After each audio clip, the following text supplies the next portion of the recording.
Hi guys, இன்றைக்கி நம்ம சேனலுக்கு வந்து ஒரு நியூ அப்டேட் தான் பண்ணியிருக்கோம். என்னென்னு பார்த்தீங்கன்னா, இந்த மைக் தான். எல்லாருமே வந்து சேனலோட வீடியோ கண்டென்ட் கொஞ்சம் நல்லா தான் இருக்குது அப்படின்றாங்க. வாய்ஸ்லாம் சுத்தமாக சரியில்லை அப்படின்னு சொன்னதால இந்த மைக்கை வந்து நான் வந்து ஃப்ளிப்கார்ட்டில் ஆர்டர் பண்ணேன். இந்த மைக் கம்பெனி பார்த்தீங்கன்னா டிஜிடெக். இதெல்லாம் 5000 வாங்கினேன். அதுவும் டிவியில் தான் வாங்கினேன். என் ஃப்ரெண்டு ஒருத்தன் ஆர்டர் பண்ணி கொடுத்தான்.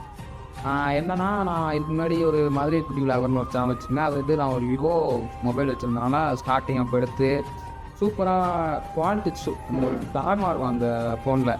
ஆனால் அதுக்கு வந்து நான் ஃபோன் தான் வாய்ஸ் கொடுத்தேன். ஹெட்ஃபோன் வச்சு இங்கே இதில் வச்சு ஃபேன்லாம் ஆஃப் பண்ணிட்டு யாரும் இல்லாத வீட்டில் இருக்கவங்களாம் வெளியே போக சொல்லிட்டு வேலைக்கு போனதுக்கப்புறம் அந்த மாதிரிலாம் ரெக்கார்ட் பண்ணிக்கிட்டு வரேன். ஓகே, அது வந்து நான் அப்புறம் அடுத்தடுத்து அப்கிரேட் பண்ணலாம் அந்த மதுரை குட்டி சேனல்லையே அப்படின்ற ஒரு ரீசனால் நான் வேலைக்கு போயிருந்தேன். அப்போ வந்து அந்த மொபைல் டமார் ஆகிடுச்சு. அதனால் இப்போது கொஞ்ச நாளாக விட்டேன் காலேஜ். இப்போ காலேஜில் முடிஞ்சனால சரி, இப்போ இந்த விஷன் ட்ராவலர் ஓப்பன் பண்ணி அது கொஞ்சம் நல்லா போய்கிட்டு இருக்குது. அதுக்கு எல்லாமே வாய்ஸ் நல்லா இருந்து கமெண்ட் பண்ணனால இப்போ இந்த மைக் வாங்கியிருக்கேன். இதோட அன்பாக்சிங் பண்ணுவேன்.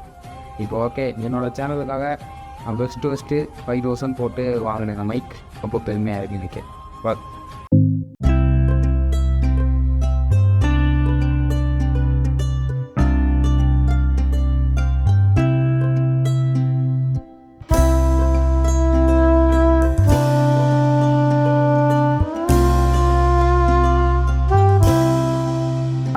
அன்பாக்சிங் பண்ணியாச்சு.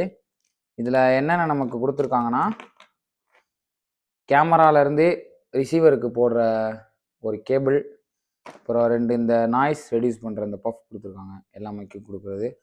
அப்புறம் ஓடிஜி C2C ஓடிஜி ஒன்று, ஐஃபோனுக்கு போடுற ஓடிஜி ஒன்று, அது வந்து இப்போ அதில் போட்டிருக்கு. இப்போது நான் அன்பாக்சிங்க்கு அப்புறம் நான் வந்து இந்த மைக்கில் தான் பேசுகிறேன். இந்த மைக்கோட ஆடியோ வந்து உங்களுக்கு வீடியோவில் பார்த்துக்கோங்க. இதுக்கு முன்னாடி எப்படி ஆடியோ இருக்குது, இப்போ எப்படி ஆடியோ இருக்குன்னு. நெக்ஸ்ட் வந்து சார்ஜிங் போர்ட் ஒன்று கொடுத்துருக்காங்க. இதுக்கு வந்து USB to C தான். C வந்து இந்த பாக்ஸுக்கு இந்த இடத்துல போடுறது. ஓகே, இப்படி தான் இருக்குது பாக்ஸு. இதிலேயே மாட்டினா சார்ஜ் எரிக்கும். நம்ம ஒரு மைக் ரிசீவருக்கு சார்ஜ் பண்ண அவசியம் இல்லை. பாக்ஸ்லேயே மாட்டினா சார்ஜ் எரிக்கும். இதே மாடலில் வேறு டிஜிடெக் ஒன்று இருக்குது. அது வந்து பட்டன் கிடையாது, பாக்ஸாக இருக்கும். அதுக்கு வந்து நம்ம இண்டிவிஜுவலாக சார்ஜ் போடுற மாதிரி இருக்கும் தனியாக. இது வந்து பாக்ஸுக்கே போட்டால் போதும். உள்ளே இந்த மாதிரி எல்லோவில் தான் இருக்குது டிஜிடெக்னு.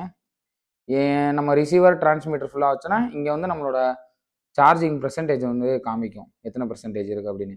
நான் வந்து அதை உள்ளே வச்சதுக்கப்புறம் உங்களுக்கு அதை காமிக்கிறேன் சார்ஜிங்கு. அவ்வளோதான். யூசர் மேனுவல் இருந்துச்சு. ஏன் இப்போது இப்படி அன்பாக்சிங் பண்ணேன்னா, நம்ம ஃப்ளிப்கார்ட்டில் ஆர்டர் பண்ணனால டேமேஜ் எதுவும் ஆகிருக்கா, இல்லை கரெக்டாக தான் வந்திருக்கா அப்படின்றது பார்க்குறதுக்காக நாங்கள் நேற்றே அன்பாக்சிங் பண்ணிட்டோம் நைட்டு. சரி, வீடியோ போட்டலாம்.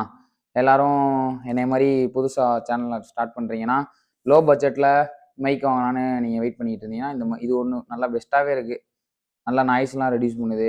இப்போ இந்த வாய்ஸை வந்து எப்படின்னா, முன்னாடி போட்டது மைக் இல்லாமல் இப்போ வந்து மைக் வச்சு போகிறோம்ல, இதில் வந்து எப்படி வாய்ஸ் இருக்குது அதெல்லாம் பாருங்கள், சூப்பராக இருக்குது.